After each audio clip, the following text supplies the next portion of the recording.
అదరకొట్టే కారం రంగు రుచి ఆచి కారం పొడి. పాయల శంకర్ గారు ఏమడిగినారు అధ్యక్ష? మేము సభ్యులము, ప్రభుత్వం ఏం చేస్తుందో మాకు వివరించండి, మేము కూడా మా చేతనైన సాయం చేస్తామని మాట్లాడినారు అధ్యక్ష. నేను వివరాలు చెప్పే ప్రయత్నం చేస్తే విషయం ఎందుకు కక్కుతున్నారు అధ్యక్ష? ఈ రోజు క్వశ్చన్ అవర్ లో సప్లిమెంటరీ క్వశ్చన్స్ 2 ఉంటాయి. 10 క్వశ్చన్స్ ఉండవు, 10 మందికి ఇయ్యరు. స్పీకర్ గారు అలౌ చేశారు, స్పీకర్ గారు నాకు అనుమతించారు వివరించమని. స్పీకర్ గారి అధ్యక్ష వాళ్ళ ప్రాధాన్యత ఏందో మీకు అర్థమైంది కదా అధ్యక్ష?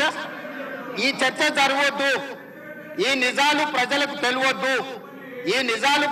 తెలియవద్దు, విషయం కడుపు నిండా విషయం. మీరు కళ్ళు చూడండి అధ్యక్ష, అసలు వాళ్ళ కళ్ళలో చూడండి. వాళ్ళ కళ్ళెగ్గిన వేలే శక్తి ఉంటే ఆ విషపు కళ్ళతో చూస్తే మొత్తం కాలి బూడిదైపోయేటట్టు చూస్తున్నారు అధ్యక్ష. కప్పిపుచ్చుకోవడానికి అద్దాలు పెట్టుకుంటున్నారు అధ్యక్ష. అది కప్పిపుచ్చుకోవడానికి అద్దాలు పెట్టుకుంటున్నారు అధ్యక్ష. అద్దాలు పెట్టుకున్నా మీ విషపు చూపులు ప్రజలకు అర్థమవుతాయి. అందుకోసమని నా మాట ఒక్కటే అధ్యక్ష, ఈరోజు తెలంగాణకు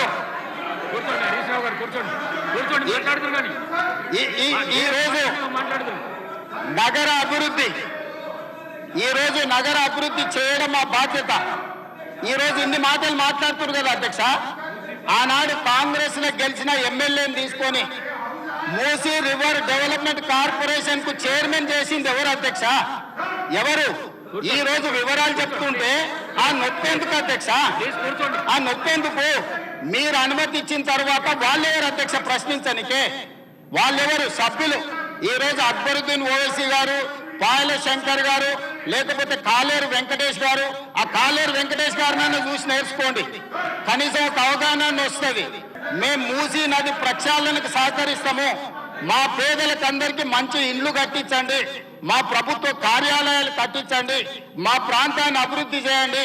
నేనే ముందు భాగాన నిలబడి మూసీ నది ప్రక్షాళనకు సహకరిస్తాను అంబర్పేట ఎమ్మెల్యే కాలేరు వెంకటేశ్వర గారు ముందుకు వచ్చి బహిరంగంగా మైక్లో చెప్పిండు. నిన్నగాక మొన్న వచ్చి నన్ను కలిసి చెప్పిండు. ఆ పక్కనే ఉప్పల్ ఎమ్మెల్యే లక్ష్మారెడ్డి గారు వచ్చి కలిసి, సార్ మా ప్రాంతాన్ని అభివృద్ధి చేయండి, మూసీ నదిని ప్రక్షాళన చేయడం ద్వారా మా ప్రాంతానికి ఉపయోగపడుతుంది, మీరు చాలా మంచి పని చేస్తారు, మీరు వేగంగా ముందుకు వెళ్ళండి, మా వైపు నుంచి మీకు ఏం సహకారం కావాలని చెప్పి ఆ శాసనసభ్యులు వచ్చి కలిసిరు అధ్యక్ష. ఇవాళ నేను ఒకటే అడుగుతున్నా అధ్యక్ష,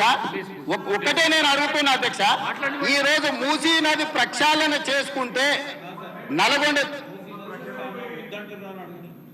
ఈరోజు మూసీ నది ప్రక్షాళన మేము చేస్తున్నామంటే మీరు చెయ్యాలంటున్నా వద్దంటున్నా? ఒక్క మాటలో చెప్పండి.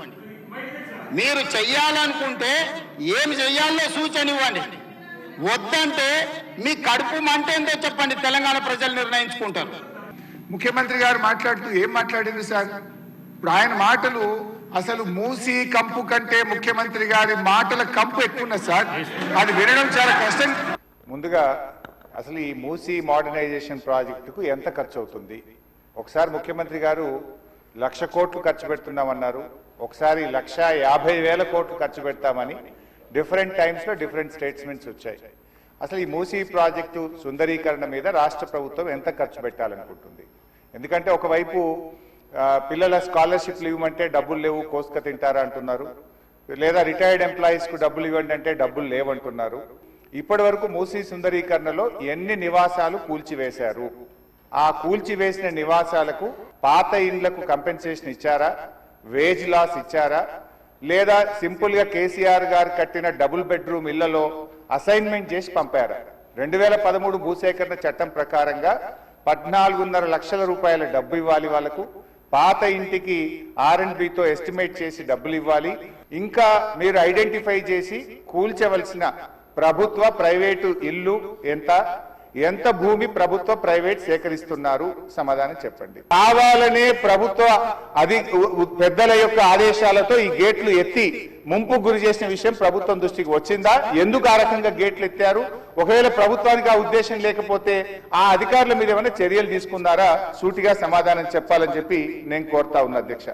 చివరిగా నేను చెప్పేది, మీరు పేదవాళ్ళ ఇంటికి రాకండి, మూసి సుందరీకరణ పేరిట పేదల ఇండ్లు కూలగొడితే బీఆర్ఎస్ పార్టీ సీరియస్ గా వ్యతిరేకిస్తుంది. అవసరమైతే బుల్డోజర్లకు అడ్డంగా పడుకోనైనా అడ్డుకుంటామని గతంలో చెప్పాం. ఖాళీ స్థలాలు ఉన్నాయి, మీరు ఖాళీ స్థలాల్లో దాన్ని డెవలప్ చేయండి. మూసీలోకి గోదావరి నీళ్లు తెండి, మురికి నీరు లేకుండా చూడండి. కానీ మూసీ పేరిట పేదల ఇండ్లు కూలిస్తే మాత్రం బీఆర్ఎస్ పార్టీ ఎంత మాత్రం ఒప్పుకోదని మీ ద్వారా ప్రభుత్వాన్ని తెలియజేస్తున్నాం.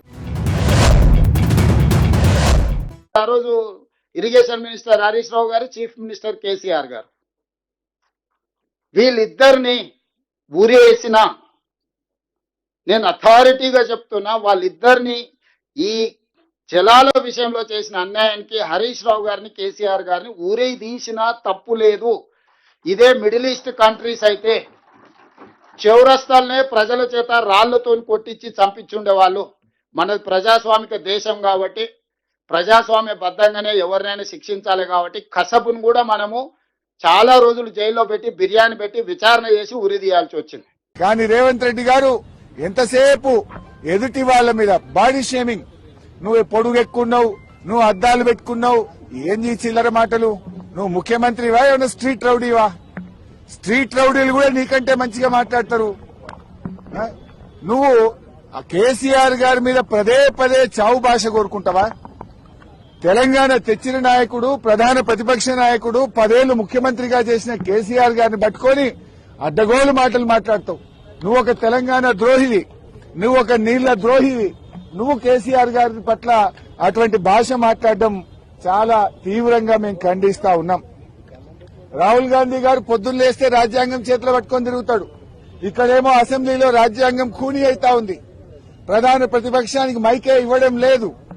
అందువల్ల మేమందరం కూడా ఇక ఈ శాసనసభలో కూర్చున్నా వేస్ట్, మైక్ ఇవ్వకుండా ముఖ్యమంత్రిని తిట్టద్దంటాడు. స్పీకర్ గారు ఆన్ రికార్డ్ అక్కడ కూర్చొని మీరు ముఖ్యమంత్రి గారి మీద విమర్శ చేయొద్దు అంటాడు. అనొచ్చా అట్లా స్పీకర్?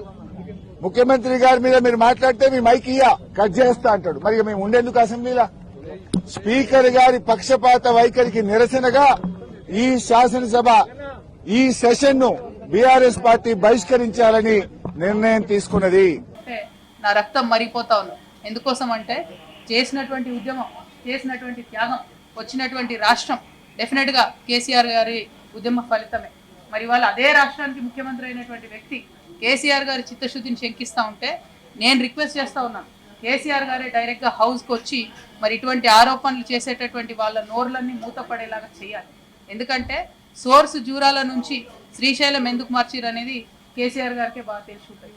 అట్లా కాకుండా ఈ బబుల్ షూటర్స్ గా చెప్పుకునేటటువంటి వాళ్లకు డిప్యూటీ ఫ్లోర్ లీడర్ పదవులు ఇచ్చి మరి వారితో జవాబు చెప్పిద్దామంటే ప్రజలకైతే విషయం అర్థం కాదు, మ్యాటర్ పోదు.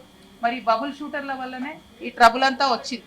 ఈ బబుల్ షూటర్ల వల్లనే మొదటి ప్యాకేజ్ దెబ్బపడ్డది. ఈ బబుల్ షూటర్ వల్లనే పాలమూరు రంగారెడ్డి లాంటి ప్రాజెక్టులు చాలా పెద్ద ఎత్తున ఇబ్బంది పడ్డాయి.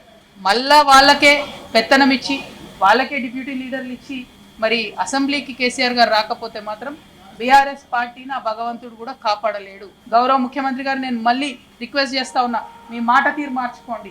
కరెక్ట్ మాట కాదు ఇది. తెలంగాణ పౌరుషాన్ని చూపించే మాట తీరు కాదు ఇది. అవమానకరమైనటువంటి మాట తీరు. దేశంలో ఉన్నటువంటి టెర్రరిస్టులతో మీరు మీ ప్రతిపక్ష నాయకుల్ని పోలుస్తా ఉన్నారంటే మీరు చేసేది కూడా దేశ ద్రోహమే అన్న విషయాన్ని నేను ముఖ్యమంత్రి గారికి మరొకసారి తెలియజేస్తూ, మరి చైర్మన్ గారు నాకు ఏదైతే అవకాశం ఇస్తున్నారో 5వ తారీఖు నాడు దాన్ని సద్వినియోగం చేసుకొని నేను రాజీనామా చేయడానికి గల కారణాలను తెలంగాణ బిడ్డలందరికీ కూడా ఎక్స్ప్లెయిన్ చేస్తానని చెప్పి తెలియజేస్తూ, తెరకొట్టే కారం రంగు రుచి ఆచి కారం పొడి.